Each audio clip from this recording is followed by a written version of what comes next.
जय हिंद. नमस्कार मित्र मी विद्याधर रायरीकर. नेचर रॅमलेस तर्फे पाऊले चालती गडकोटांची वाट या शिवदुर्गांच्या मालिकेमध्ये मी आपल्या सर्वांचं पुनश्च एकदा सहर्ष स्वागत करतो. मित्रांनो, आपण ही शिवदुर्गांची जी मालिका आहे ती पाहत आहोत आणि युनेस्कोच्या जागतिक वारसा स्थळांच्या यादीत ज्या 12 किल्ल्यांचा समाविष्ट झालेला आहे त्यातला एक अत्यंत महत्त्वाचा दुर्ग आणि तो खऱ्या अर्थाने आपल्या सर्वांच्या मनामध्ये हृदयामध्ये घर करून असलेला दुर्ग, महाराजांचा गड, गडांचा महाराजा रायगड, शिवतीर्थ रायगड, त्याची आपण सध्या माहिती पाहतोय. मित्रांनो, मागच्या भागांमध्ये मी आपल्याला सांगितलेलं होतं की रायगडावरती शिवाजी महाराजांच्या राज्याभिषेकापूर्वी आणि राज्याभिषेकाच्या वेळेला किंवा राज्याभिषेकाच्या नंतर देखील अनेक अतिमहत्वाच्या व्यक्ती त्या काळातल्या शिवाजी महाराजांच्या भेटीच्या इच्छेने रायगडावरती आलेल्या होत्या. अर्थातच रायगडावर शिवाजी महाराजांची भेट घेणं हे त्यातल्या काही मंडळींसाठी त्यांच्या राजकीय फायद्यासाठी किंवा राजकीय स्वार्थासाठीचा तो एक भाग होता.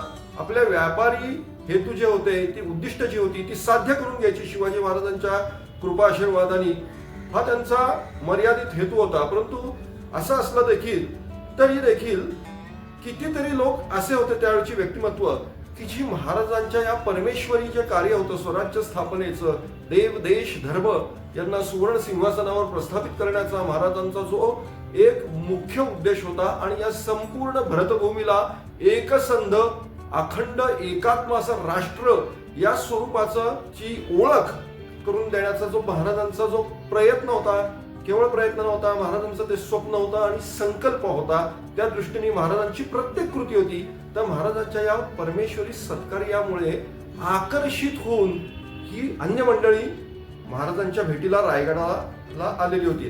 आता मित्रांनो, आपण देखील हे सगळं जे पाहतो, इतिहासाचं जे वाचन करतो, इतिहासाचं जागरण करतो, गड किल्ले भटकतो, शिवचरित्र वाचतो आपण आणि जेव्हा कोणत्याही किल्ल्यावर जातो, विशेषतः रायगडावर जातो, तेव्हा त्याचा शिवचरित्राशी असलेला निकटचा संबंध काय आहे याची आपण एक सांगड घालत असतो. आणि ती का घालतो आपण सांगड, तर त्यातून आपल्या आयुष्याला काहीतरी एक निश्चित चांगली दिशा मिळावी, आपल्याला आपल्या आयुष्याचं काही ध्येय गवसावं आणि त्यातून आपलं व्यक्तिमत्व फुलावं, घडावं आणि आपलं आयुष्य त्यातनं घडावं, बहरावं, यासाठी आपण हे करत असतो.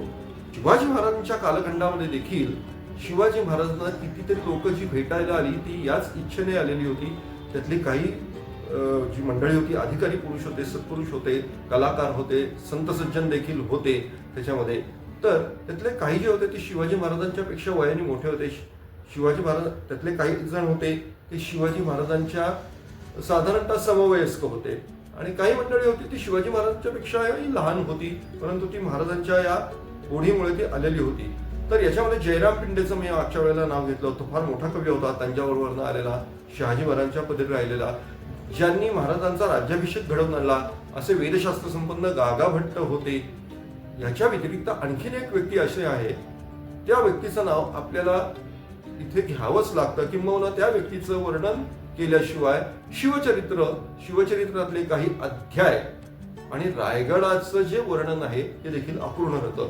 आणि असं ते सुप्रसिद्ध व्यक्तिमत्व, अत्यंत प्रतिभाशाली व्यक्तिमत्व म्हणजे कविराज भूषण, शिवाजी महाराजांचे दुसरे राजकवी.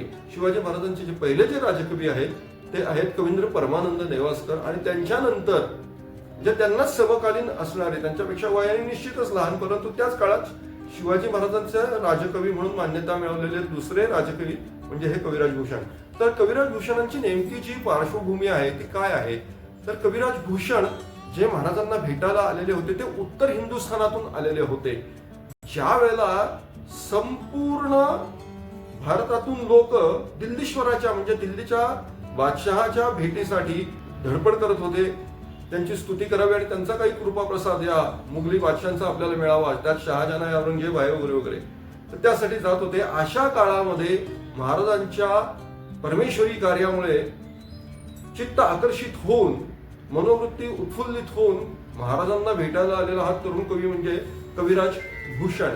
तर या कविराज भूषणांचं जे वैशिष्ट्य आहे ते उत्तर हिंदुस्थानामध्ये कानपूर जिल्ह्यामध्ये म्हणजे सध्याचा जो उत्तर प्रदेश आहे त्या उत्तर प्रदेशामध्ये यमुनेच्या गाठी त्रिविक्रमपूर नावाचं एक गाव वसलेलं आहे किंवा शहर म्हणून. त्याला आता टिकमापूर असंही म्हटलं तर त्याही काळात टिकमापूर म्हणत होते. तर या टिकमापूरचे हे कविराज भूषण रहिवासी. इतकंच नाही तर अकबराच्या नवरत्नांमध्ये ज्याचा अतिशय उच्च स्थानी समावेश होतो ते बिरबल जे होते, राजा बिरबल, ते देखील या टिकमापूरचेच होते.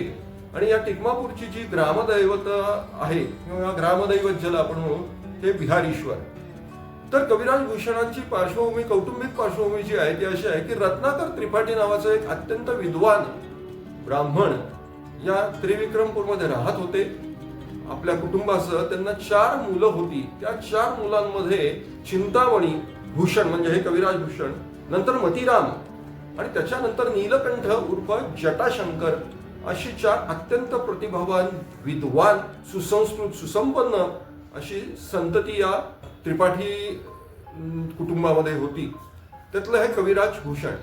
तर कविराज भूषण महाराजांना भेटायला आले. त्याचं कारण काय आहे आपल्याला सगळ्यांना माहिती आहे मित्रांनो की महाराजांच्या अद्भुत जे चरित्र होतं, निष्कलंक चारित्र्य होतं, अतुलनीय साहस, शौर्य, पराक्रम आणि बुद्धिबळाच्या पटावर देखील महाराजांचं जे बुद्धिचातुर्य होतं, त्यामुळे महाराजांना 17व्या शतकामध्ये केवळ महाराष्ट्रात त्यांच्या त्या 3.5 जिल्ह्याच्या स्वराज्यातच नव्हे तर महाराष्ट्राच्याही बाहेर संपूर्ण भरतखंडामध्ये आणि भरतखंडाच्याही सीमा ओलांडून अगदी रोम शाम पावेतो म्हणजे रोम आणि आफ्रिका खंडापर्यंत महाराजांना प्रसिद्धी मिळाली होती. महाराजांची कीर्ती दुमदुमत होती, अक्षरशः म्हणजे आकाशाला गवसणी घालत होती त्यावेळेला.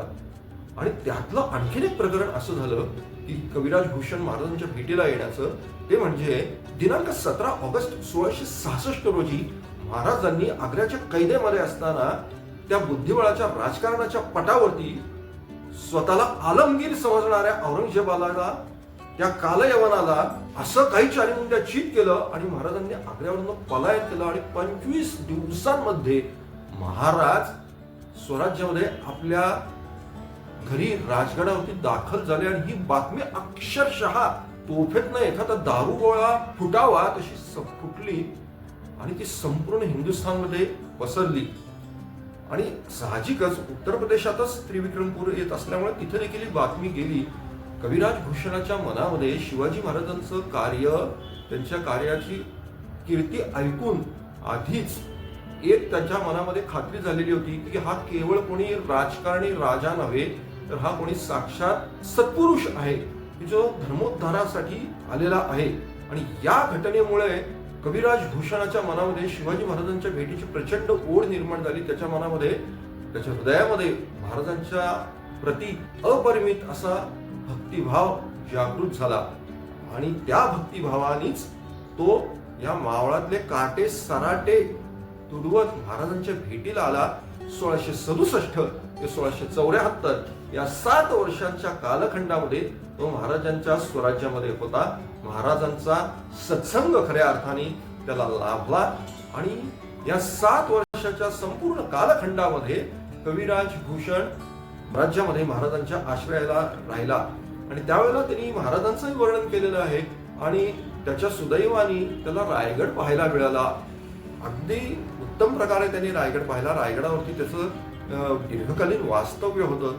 महाराजांची आणि कविराज भूषणांची जी पहिली भेट रायगडला झाली ती कुठं झाली तेही मी आपल्याला सांगू शकतो की कविराज भूषण महाराजांच्या भेटीने आले, रायगडला आले. रायगडावरती अर्थातच त्यांचं स्वागत झालं. महाराजांना देखील ही बातमी गेलेली होती, परंतु महाराजांची आणि त्यांची भेट झालेली नव्हती. जगदीश्वराच्या मंदिरामध्ये कविराज भूषण सायं संध्येच्या हेतूनी बसलेले होते, आलेले होते. आणि त्याच वेळेला शिवाजी महाराज त्या जगदीश्वराच्या मंदिरामध्ये दाखल झाले जगदीश्वराच्या दर्शनासाठी. आणि कविराज भूषणाच्या लक्षात आलं की ज्याच्या ओढीने आपण इथपर्यंत आलो, ज्या सत्पुरुषाच्या दर्शनासाठी आपण आलेलो आहे, तो योद्धा संन्यासी, तो संन्यस्त योद्धा साक्षात आपल्या समोर उभा आहे. आणि त्यांनी महाराजांना लवून मुजरा केला आणि महाराजांना आपला परिचय करून दिला. आणि काय त्याची जी काही कवित्व होती, काव्यरचना होती, छंद ज्याला म्हणतात, ते या भूषणांनी महाराजांच्या समोर सादर केले. महाराजांची तबियत ते ऐकून निहायत खुश झाली. महाराजांच्या हृदयाचा ठाव त्याच्या काव्यांनी घेतला. शिवाजी महाराजांच्या चरित्रावरती कविराज भूषणांनी शिवा बावनी आणि शिवराज भूषण हे 2 अद्वितीय काव्यग्रंथ निर्माण केलेले आहेत. आता रायगड त्याला कसा वाटला तर त्यांनी असं म्हटलेलं आहे की सर्व किल्ल्यांचं आश्रयस्थान आणि विलासस्थान असलेला रायगड शिवाजी महाराजांनी राजधानी म्हणून निश्चित केला आणि ते या रायगडावरती राहू लागले. शिवाजी राजांचं रायगड इतका विशाल आहे, प्रचंड आहे की त्यामध्ये तिन्ही लोकींचं सामर्थ्य आणि संपत्ती साठवलेली आहे असं कविराज भूषणांनी म्हटलेलं आहे. इतकंच नाही तर त्यांनी असं लिहिलंय की महाराजांचे महाल आणि तिथला महाराजांचा दरबार पाहून प्रत्यक्ष कुबेर देखील लाजू लागला. रायगडावर आणखीन काय काय आहे तर त्यांनी असं म्हटलं आहे की ते वापी म्हणजे विहिरी आहेत, कूप आहेत, मोठमोठी सरोवर आहेत. इतकंच नाही तर चंपा, चमेली, चंदन, लवंगा, वेलदोडे, केळी यासारखे अत्यंत सुंदर सुंदर वृक्ष आणि वेली आहेत. अत्यंत मधुर स्वाद देणारे, अमृता समान रसाळ फळं देणारे आम्रवृक्ष तिथे आहेत रायगडावरती असं त्यांनी म्हटलेलं आहे. रायगडाच्या भव्यतेचं, विशालतेचं वर्णन त्यांनी करताना म्हटलेलं आहे की रायगड भासतो कसा तर रायगडाचा जो पायथा आहे ना, एकदम पायथा, तो पाताळाप्रमाणे भासतो. म्हणजे रायगडाच्या उंचीचं त्यांनी हे थोडक्यात केलेलं वर्णन आहे. मधला भाग जो आहे ज्याला माची म्हणून सध्या पाचाड वगैरे, तर तो जो तो उंचवटा आहे तो तो पृथ्वीप्रमाणे वाटतो आणि रायगडाचा जो माथा आहे तो इंद्रपुरीप्रमाणे शोभून दिसतो. वसंत आदी 6ही ऋतू या रायगडावरती फलपुष्प आदी सामुग्री सहित वर्षभर नांदत असतात. शिवरायाचा रायगड जो आहे तो इतका विशाल आहे, इतका उंच आहे की दिवसभर कुठेच आश्रय न मिळाल्यामुळे संध्याकाळी रात्रीच्या वेळी थकलेले चंद्रसूर्य शेवटी रायगडावरतीच आश्रय घेतात. इतकं सुंदर वर्णन कविराज भूषणांनी रायगडाचं केलेलं आहे. आणि मग ज्या रायगडावरती प्रत्यक्ष छत्रपती, आद्य छत्रपती थोरले कैलासवासी स्वामी शिवाजी महाराज राहत होते, त्या शिवाजी महाराजांच्या व्यक्तिमत्वाचं वर्णन देखील त्यांनी केलेलं आहे. ते त्यांनी कसं केलंय, काय केलेलं आहे, महाराजांच्या बद्दल त्यांनी काय गौरवोद्गार काढलेले आहेत, महाराजांना त्यांनी कशा कशा उपमा दिलेल्या आहेत. अक्षरशः महाराजांचं चरित्र ऐकून, त्यांचं ते चारित्र्य पाहून कविराज भूषणाची जी काव्यप्रभा होती ना, तिला पौर्णिमेचा चंद्र पाहता क्षणी महासागराला जशी भरती येते, त्याला आपण त्या हाय टाइड्स म्हणतो ना, सुनामी, अक्षरशः तशी त्याची काव्य प्रतिभा जागृत झाली आणि अत्यंत सुंदर सुंदर काव्य रचना त्यांनी शिवाजी महाराजांच्या वर केलेली आहे. त्यांनी पुढे काय काय म्हटलं आहे रायगडाविषयी, शिवाजी महाराजांच्या विषयी, ते मी आपल्याला आता पुढच्या भागात सांगेन. फक्त आणखीन एक गोष्ट आपल्याला सांगतो की 1674चा राज्याभिषेक त्यांनी पाहिलेला आहे.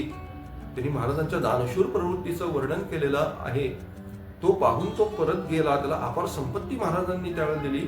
आणि इतकंच नाही तर शिवाजी महाराजांच्या कैलासवासानंतर देखील तो 1708 म्हणजे औरंगजेब मेल्यानंतर आणि 1715 मध्ये 2 वेळा शिवाजी महाराजांचे जे पौत्र, संभाजी महाराजांचे पुत्र दुसरे शिवाजी महाराज म्हणजे थोरले शाहू महाराज, आद्य शाहू महाराज यांच्या देखील दर्शनासाठी हा कविभूषण महाराष्ट्रामध्ये आलेला होता. कदाचित त्यांनी त्यावेळेला शाहू महाराजांच्या पुढे तुमचे आजोबा कसे दिसत होते, कसे वागत होते, त्याचं वर्णन निश्चित केलं असेल.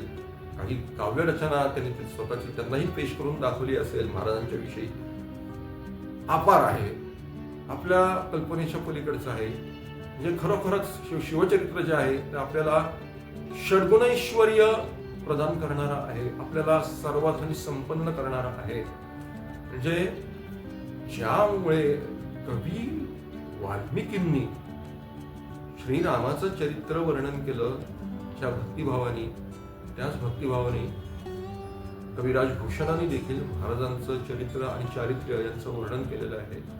ते आपण निश्चितच पुढच्या भागामध्ये ऐकूया. तोपर्यंत आपण कुठेही जाऊ नका. नेचर रॅमलर्सला फॉलो करा. आमचं हे चॅनल जे आहे ते सबस्क्राईब करा. हा एपिसोड आपल्याला कसा वाटतोय ते जरूर कळवा आणि आपल्या मित्रांबरोबर, नातेवाईकांबरोबर, परिचितांबरोबर, इतिहासप्रेमी, शिवप्रेमी जे जे कोणी असेल त्यांच्यापर्यंत आमचे हे भाग आपण पोहोचवत राहा. जय हिंद, नमस्कार.